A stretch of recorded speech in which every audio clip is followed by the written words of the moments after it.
After releasing episode 107 that was all about how much sleep I think is optimal for babies and toddlers, I received a lot of questions about how much sleep is optimal for, quote, older children.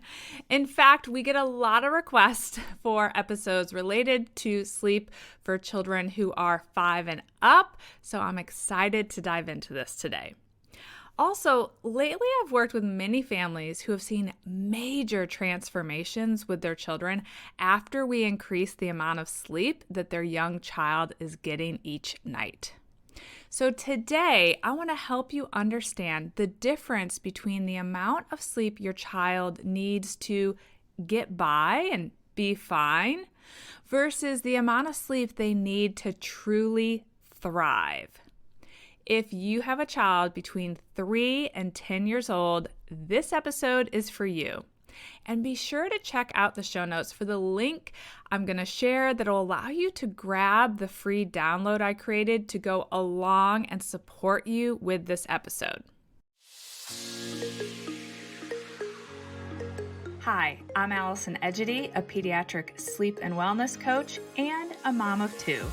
I love to help parents find solutions. This is How Long Till Bedtime.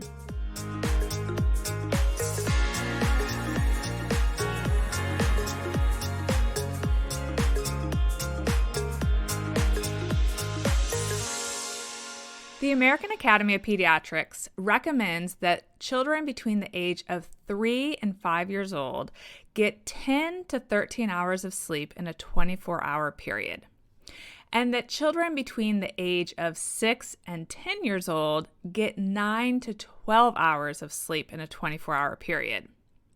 These are big ranges. And I would argue that for a lot of children, they can get by on the lower end of those ranges, but they will thrive on the higher end of those ranges.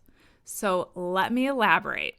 Let's divide this into 2 groups for this conversation. We're going to stick with that range that they're talking about, the 3 to 5-year-old group, and then the 6 to 10-year-old group. When I work with kids who are in the age range of 3 to 5 years old, I like to target 11 to 13 hours of total sleep in a 24-hour period versus the 10 to 13 recommended. A child between 3 and 5 years old may still be napping, or they may have dropped the nap. For a child who is still napping, I target 10.5 to 12 hours of sleep at night and an hour to an hour and a half nap. For a child who is no longer napping, I target 11 plus hours of sleep at night. Now, I suspect that you know children who do not get this much sleep, and they may appear to be struggling, hello, three-nagers, or they may appear to be just fine. But I always like to figure out if they are getting the amount of sleep that allows them to truly thrive. Sleep is so incredibly powerful, and I think we've made big strides in the last decade, particularly the last 5 years, about understanding what a critical role sleep plays in our health and well-being. And as it relates to children, studies clearly show that getting the optimal amount of sleep improves a child's impulse control, emotional regulation, and learning retention. What parent doesn't want their child to thrive in these 3 areas? So for this age group, I think monitoring impulse control and emotional regulation can really help us know if our children are getting enough sleep to thrive. If, for example, you're getting reports from school that your child is hitting, biting, or struggling to follow instructions, it's definitely possible that they could benefit from more sleep, which would then allow them to have improved impulse control, therefore less hitting, less biting, more following instructions. If you have a child who is very emotional or throwing a lot of tantrums, sure, this is age appropriate. Children between the age of 3 and 5 are going to have big feelings and they are going to throw some tantrums. But it's also very possible that they could benefit from more sleep. That with more sleep, the emotions would be a little less intense. There would be fewer tantrums. If you have a child in this age group who is struggling with particularly intense separation anxiety or just anxiety in general, more sleep can help. Just think about it. If you're someone who's experienced anxiety, I am one of those people. If you get overtired, the anxiety increases. And I have to remind myself all the time when I'm having a very anxious moment or period or day, I have to usually remind myself, this is because we just went on a big exhausting trip, or you stayed up really late, or you started your day at 4 a.m.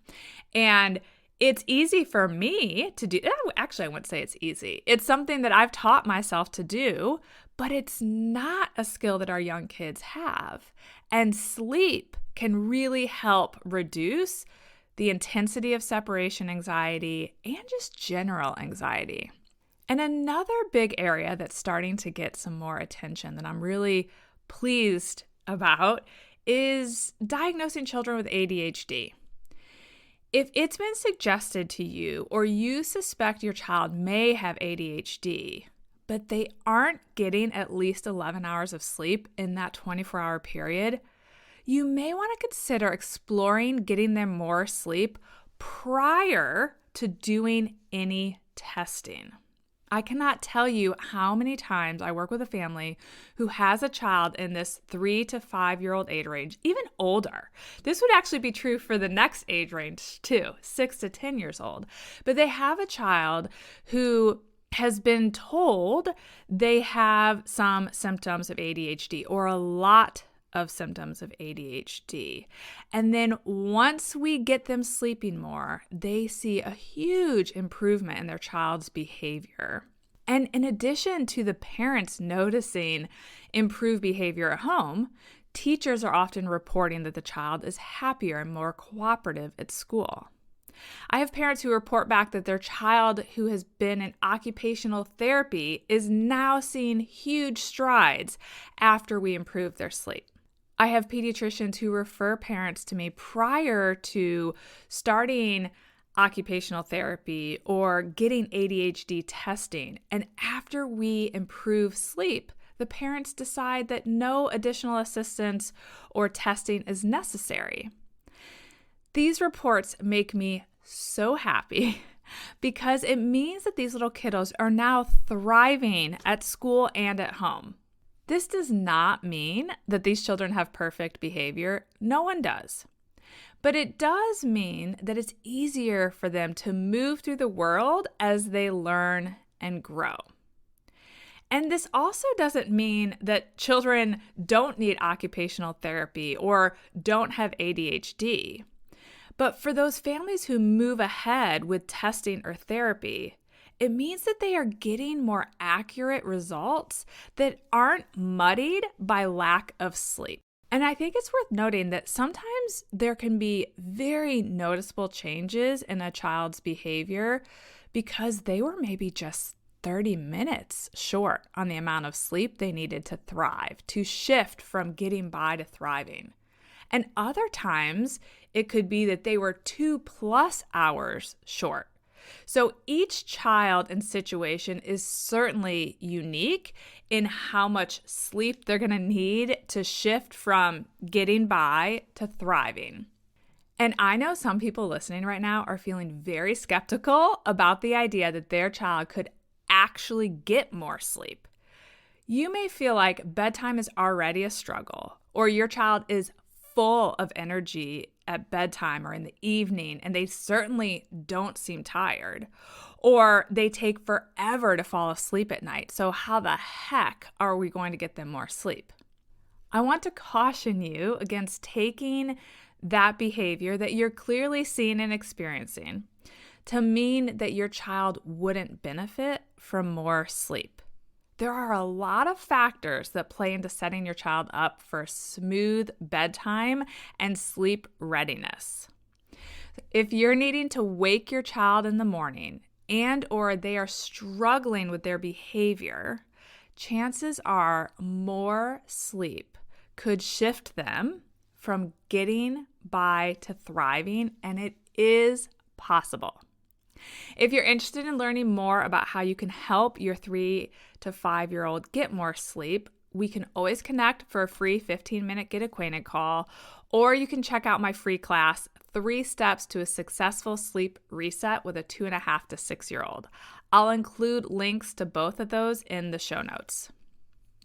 Now, let's talk about the 5 to 10-year-old group. This group is fresh because I have a 9 and 11-year-old, so it's an area that is alive and well in my household. In comparison to the AAP recommendation of 9 to 12 hours of sleep at night, I like to target 10.5 to 12 hours of sleep each night. In addition to improved impulse control and emotional regulation, I am personally blown away by how much getting an optimal amount of sleep can improve learning retention. And I'm going to share a personal story with you in a minute. It's really important to understand that sleep before and after learning is critical. Your child needs sleep before they learn new things in order for the brain to soak up the most information, like a sponge. And they need sleep after learning new things in order to hit the save button on what they learned. Not too long before my oldest started kindergarten, I watched a very powerful talk that Matt Walker gave at Google on how sleep affects learning. I'm going to link to it in the show notes, and I strongly encourage you to watch it. This talk really reinforced my desire to keep sleep a priority for my children as they entered elementary school and as we entered a different season where we had a lot of evening activities. And in recent years, I've come to absolutely believe that a huge reason my children do quite well in school is not because they study, but rather because they get a lot of sleep. My kids have entered the season of life where they have sports practices that end later, particularly in the winter with basketball. So they are not getting the perfect amount of sleep every single night because they have sports most nights and we have homework. But on an ideal night, my youngest, who is in this range, she's 9.5 years old, will sleep from 7:30 p.m. to 6:30 or 7 a.m. That's 11 to 11.5 hours. That is her range for thriving. In addition to getting my girls to bed on time and as often and consistently as we can during the week, we also don't do later bedtimes on the weekends. I think this is big, you guys. This is so different from how I grew up. So I grew up with still too late of a bedtime, but there was a time to go to bed during the week, and then there were the weekends where you stayed up later. And the research is clear that is not good for any of us. Of course, there are sometimes special events or reasons that we do let them stay up later, but it's not our typical practice. This allows them to refuel, to stay on their optimal circadian rhythm, and to go into a new week at the top of their game. Over the last few years, I've really started to suspect that sleep has been critical for my children performing well in school. Of course, I like to think that they are bright, but when I'm chatting with other parents at birthday parties and events, I often hear about the significant amount of studying that children are needing to do, and tutors that parents are feeling are necessary in order to help their children grasp what they're being taught in school. And so while I think my kids are bright, it's kind of made me wonder why they don't rarely need to study. They, of course, spend time in the evening doing their homework, and occasionally there are some things that do require studying. For example, the one that's fresh in my head is learning all the states and capitals and how to correctly spell them all. That was not going to be something that was just going to be retained from sitting in the classroom. But when it comes to things that they're learning in the classroom, neither of my girls really study for tests. And for the most part, they get straight A's. And I also know from chatting with other parents and from what I hear from my kids about other kids in the class, because guess what? Kids love to talk about what time they go to bed.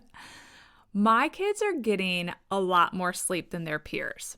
This is sometimes a sore spot because they'll want to say, well, so-and-so doesn't have to go to bed until 10 o'clock. And so they're trying to use it against me. But I have suspected that their sleep is one of the reasons that they're having academic success without having to do a lot of extra studying. And this is pretty important because when we have these jam-packed evenings, needing to do a lot of extra studying, of course, is going to bump their bedtimes out. But I haven't really had a way to test out if what I've been thinking is true until recently. And I want to share how this little unintentional experiment happened and I would say proved my suspicions to be true. So this likely won't surprise any of you, but I have not been the parent that has taken my kids to a lot of evening events, particularly during the school week.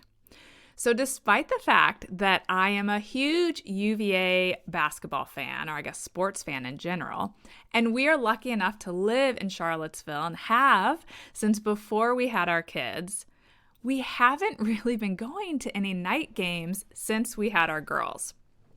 Well, this year, I got a little bee in my bonnet and I decided that I was going rogue.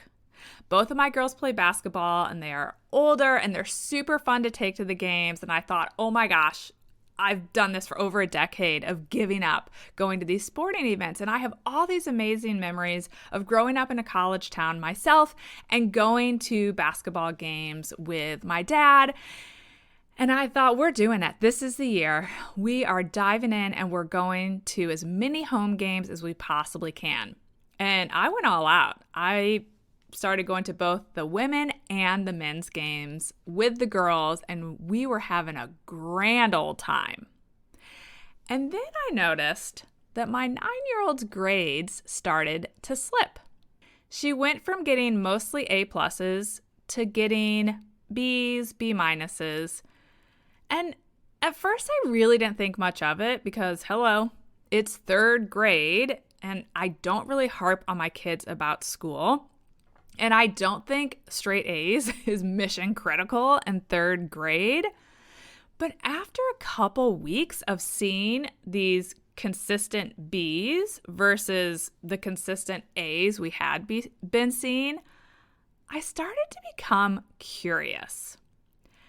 I actually asked her, because she's my very thoughtful child, if she knew why she was suddenly getting more B's. I asked her if school was feeling particularly harder or more challenging. She said no, and she didn't know why she was getting B's. And I told her that after thinking about it, I suspected that it was because I was taking her to too many nighttime basketball games, in addition to it being basketball season for her, where she also had a practice that ended basically at her bedtime. So she had that weekly, and then we were tacking on typically a game or two in that week as well. So this meant that typically 2 nights a week, she was getting less than her optimal amount of sleep. In fact, typically on basketball nights, she was getting 2 hours less because by the time we got home from a basketball game, she was going to bed at like 9:30 versus her 7:30. I told her that what that could mean is that her brain wasn't remembering everything that she learned in school, which would be why she was now getting basically a grade and a half lower score on her tests and quizzes. I proposed that we take a break from going to the UVA games, or that she take a break. I'll be honest, I kept going. And that we would then test out to see what would happen with her grades. Now, I would not propose this to all kids, but she actually is the child who I suspected would take me up on this offer. A lot of times I say we guide our children to more sleep. We aren't actually asking them if they want more sleep. But I know her well, and she was also curious, and she agreed. So we changed nothing else other than getting her to bed on time, except for the night she had basketball practice. And wouldn't you know, within about a week, she went back to getting A's again. And we didn't change anything else other than cutting out those games that made it so she went to bed at 9:30. Even though I had suspected sleep was playing a role in her academic performance, and the research is very clear that sleep greatly affects learning retention, this absolutely amazed me. Was she getting by when she was getting 2 hours less sleep on those nights that we went to games? Yes, she totally was. She did not appear to be visibly struggling. But was she thriving and able to be her very best little self? Apparently not. Now I know that she really does thrive and is able to take on maximum learning with 11 plus hours of sleep at night. Now, just to be clear, this does not mean my kids don't ever stay up or won't ever stay up. In fact, on the day I'm recording this, I plan to be taking them to a 7 p.m. UVA women's basketball game because we are so excited that our Who's are hosting a tournament game at home. But what this unintentional experiment did was remind me that I want to be more thoughtful about how often I do these things with my younger daughter in particular, because her circadian rhythm hasn't yet shifted. For those who don't know this, that shift in circadian rhythm starts to happen when children enter early puberty, which typically happens somewhere between 10 and 11 years old. That's a topic for another day. So until then, I need to protect that early bedtime for her a little bit more than I did this year when I went rogue. But gosh, we did have fun, and there's nothing wrong with a few B's. But as my girls grow and have even more evening activities, homework, and tests that are going to truly need to be studied for, I am going to do my very best to help them understand the power of sleep. I mean, gosh, if I could turn back time and change how I balanced studying versus sleep in high school and in college, oh, I wish I could. I wish I could see how different my experience would be. How much less stress I would have felt about how hard it was. I was always the kid who had to study really hard. And I'm also always the person who needs a fair amount of sleep. And we even knew that as a kid. I was always the kid who got sick after a sleepover and just generally kind of struggled with my overall happiness when I was overtired. And I wish I could turn back time and change how I balanced studying versus sleep. And so I want to help my girls as they get older, when I won't be able to micromanage them, find that balance between studying and sleep so they can maximize their learning and make it as easy as possible. I was a nerd, but I worked hard to be a nerd. I don't think all the academic success I had ever felt easy. I was not one of those kids. And so I do think, gosh, what if I got more sleep? Maybe it would have felt a little bit easier. And so I'm using these moments now of what happened this winter with my kids and me going rogue and getting all excited about basketball and enjoying that with my kids. I'm taking those moments to try to teach my kids the effects of these decisions. Doesn't mean we won't do them, but I think it's important to teach our kids that along the way so that when I'm not micromanaging them, they may make some of these decisions on their own and decide what's worth it or how much is too much so that learning is easier for them. Okay, I've created a download for you that includes my tips that can help you figure out how much sleep is going to help your child thrive. I'll share the link to access that download in the show notes. The amount of sleep that will allow each child to thrive is absolutely going to be different and unique.